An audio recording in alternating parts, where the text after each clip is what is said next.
Hello everybody, my name is Starrapter. Welcome to the channel. Every week I talk about Star Wars content such as the new releases like the comics, novels, TV series, and more. Plus this week I have a giveaway for Pirates Price, so make sure you stay tuned toward the end of the video to find out how you can win that. So let's start off with the video games. This week we got the arrival of Count Dooku in Star Wars Battlefront 2, and he looks pretty freaking awesome, to be honest with you. He looks just like Christopher Lee, and his moveset pretty much matches his style in Attack of the Clones, Clone Wars, and Revenge of the Sith. He is a master duelist. He's really good with lightsaber combat. He has more dodges, more charges of dodges in the game. He has a better defense when blocking against lightsabers, and his moveset follows as lightning stun. He can stun up to 3 enemies that will immediately go down on the ground, and he can hit them a couple times as they're getting up. He also has expose weakness, which will mark a target, and it will allow him to slow that target and increase damage not only for himself but for everybody else on the team that is going up against that specific enemy.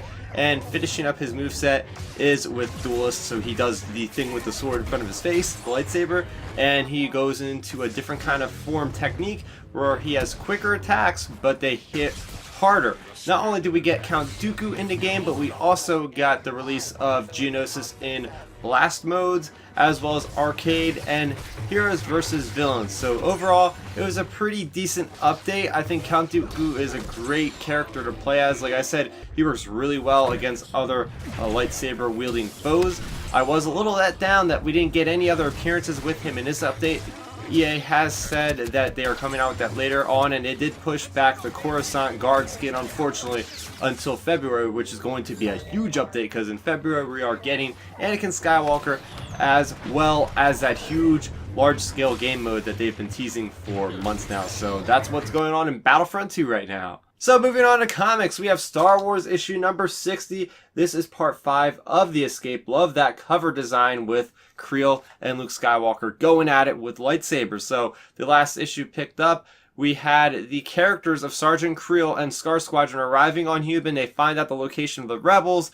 Marcona will not let them fight until they have a trial by combat. So that's where we pick up in this issue. We have Luke Skywalker, Sergeant Creel, locking lightsabers again for the 3rd time, I believe. And, well, the duel is cut short as Luke runs off because he is given secretly this smoke grenade by Tula, who then says she is, by the way, the daughter of Thane Marcona. She tells him to go to the grave. And Luke gets there, and it's Thane Marcona, who seemed to be working with the Empire for a second there, but it was all a ploy. He decides that he wants to fight with the rebels. He was testing Luke Skywalker and the rebels this whole time, testing the resolve, seeing if it was really worth fighting for the rebellion. Turns out that their aspirations are in line with his. He decides to make a sacrifice to hold off Star Squadron long enough for the villagers of the mercenaries as well as his daughter Tula to get up onto this shuttle and get out of this entire planet and get to safety. And that's where this issue leaves off.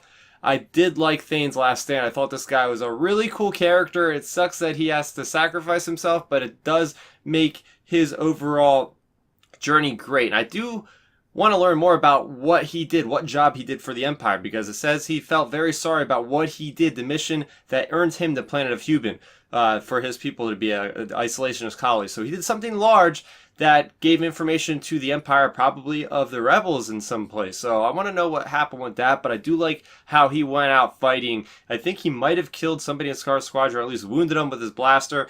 But this guy, he was a badass, and it's sad to see him leave. I do like the idea that the rebels are accumulating more allies with Tula and these mercenary type fighters that are reminding me kind of Mandalorians. So I want to see if they're going to play further into the battle that's upcoming with Shu Torun, which is going to be the next arc. That'll be pretty awesome there. I did like the artwork a lot in this issue, especially with Luke Skywalker. I feel like Unzueta really nailed his appearance without making it look like it was, you know, sort of like ripped out of a movie or something. Like, he did some unique takes on Luke that really resonated with me, that looked a lot like Mark Hamill.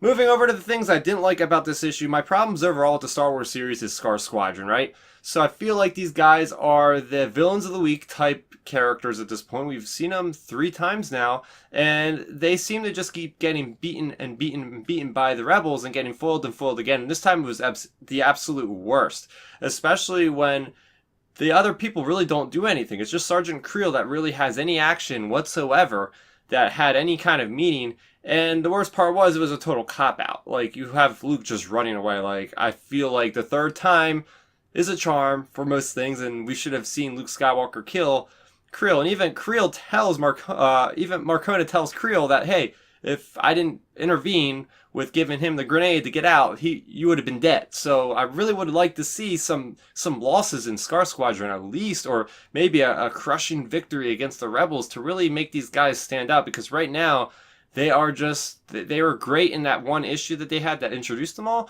but they are just seeming like they are just not any different than normal stormtroopers, especially in this issue. So I believe we have one more issue left for the escape arc, and I'm looking forward to see where it's going to leave off for sure. So within the last couple of days, there have been plenty of publishing announcements for Star Wars. First one I want to talk about is Star Wars TIE Fighter and Alphabet Squadron. So it was announced that we are getting a new 5-issue miniseries called Star Wars TIE Fighter, and it's written by Jodie Hauser. She's writing Age of the Republic. She wrote the adaptations for both Thrawn and Rogue One, so she's really good playing in the Star Wars sandbox. It's great to see her getting original content on original characters. This story is going to take place after Return of the Jedi. It's going to follow, obviously, TIE Fighter pilots, and we're going to see this actually transition a little bit into the story that is being written by Alexander Freed, which was originally announced Alphabet Squadron as a single book. They have announced it, Del Rey, saying it is a trilogy, so I'm super psyched because I really like the idea of series of books in new canon. I really dug Aftermath. Yeah, some of it wasn't that great, but I did enjoy that we got this overarching story over 3 novels that really fleshed out the characters and fleshed out that time after Return of the Jedi. And what's great is this is the first official tie-in between the publisher of Del Rey and the publisher of Marvel. We're getting that crossover between the comics and the novels. So we're going to have TIE Fighter. It's going to be, they are called Shadow Wing. And the Shadow Wing is going to be what Alphabet Squadron is hunting down. Alphabet Squadron is made up of a B Wing, an A Wing, a Y Wing, an X Wing, a U-Wing, and I think that's it.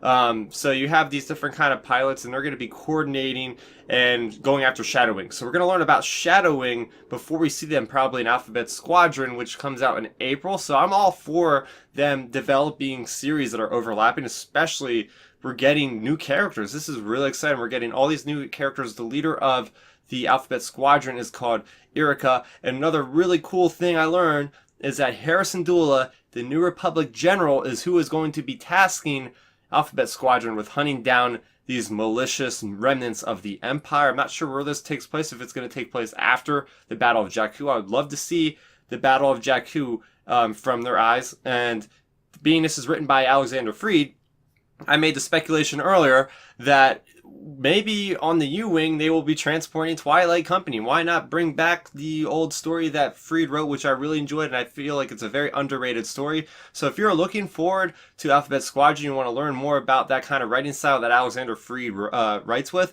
definitely check out Twilight Company. It was one of the newer, one of the first books that came out for the canon timeline before the original Battlefront. So really good stuff there for those. And that's not it, because we also got another announcement that is going to tie in to the Galaxy Edge park at Disney World and Disneyland. And that is, we are getting a 5-issue miniseries called Galaxy's Edge, and it's going to flesh out this landscape with this special character called Doc Ondor, who's actually in Solo Star Wars, so I think you might even be able to spot him on the yacht of inside Dryden Voss's yacht. So he definitely mentions Doc Ondor, who is this collector of antiquities.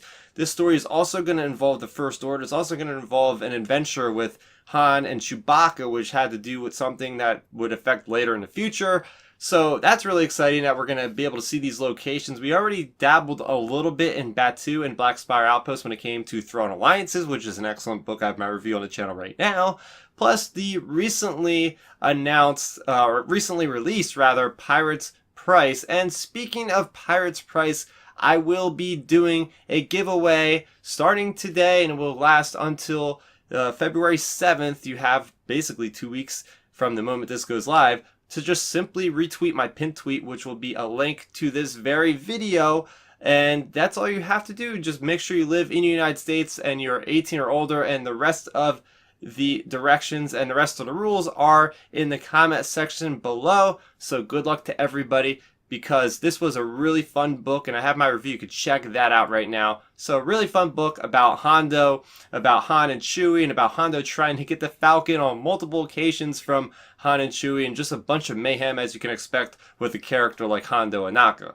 Moving over to animation, we had another new episode of Star Wars Resistance. This was for Season 1, Episode 12, titled Dangerous Business. It was all about the character of Kaz having to watch this acquisition shop, and well, there's this character that comes in, takes something that is going to be useful for the mining guild, and we learn later that he's actually working for the First Order, so it's up to Kaz to try to foil his plans. I have my review of this very episode on the channel right now, so make sure you check that out.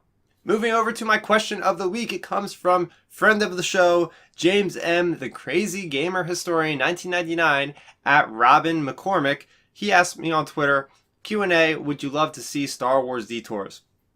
Star Wars Detours, I haven't heard of that in a very long time. That was that show that was being developed, and I think there was like episodes completely done before the Lucasfilm acquisition by Disney. It was a very much like a comedic version of Star Wars, obviously non-canon, but it was gonna just have a lot of skits, and it kind of reminded me of, like, I guess a Robot Chicken or something like that.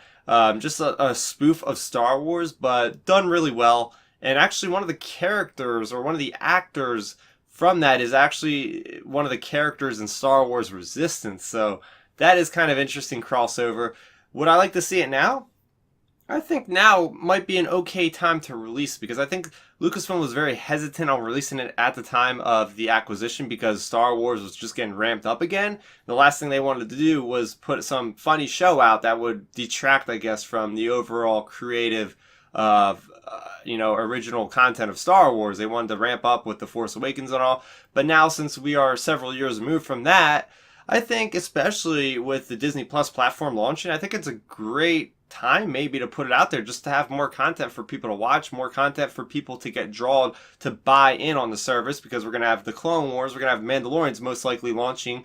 So to pad out the rest of the lineup, they could throw Star Wars Detours, especially if it's done like it's, rumored to have already been done several episodes. They can easily just probably throw them up there and be like, hey, here's more content to wait when you for the Cassian Andor series before that comes out, or before the Marvel stuff comes out, whenever that may come out. So yeah, I mean, I would like to see it. I think right now is a great time. We've had plenty of content out now, and it'd be nice to see a show that isn't so serious, that abides by the canon. Like, so much stuff now is all ingrained in all of us. I mean, I do this show where I just follow the canon all the time. It'd be nice to just kind of sit back, relax, have a few laughs. So yeah, definitely would like to see Star Wars Detours sooner rather than later. So you guys can get your questions through me in two ways.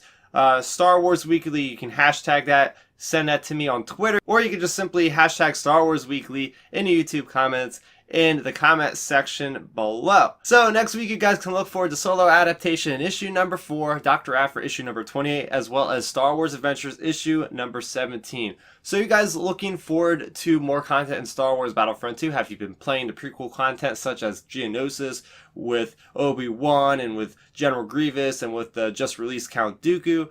And how are you feeling about Star Squadron? I want to know your thoughts, all of them, in the comment section below. If you guys are new to the channel, welcome. I have plenty of Star Wars content that I release on a weekly basis. Plus, I have other content such as my recently released review of The Punisher Season 2. So make sure you check that out and subscribe to support the channel. So that is going to do it for me, Starrapter.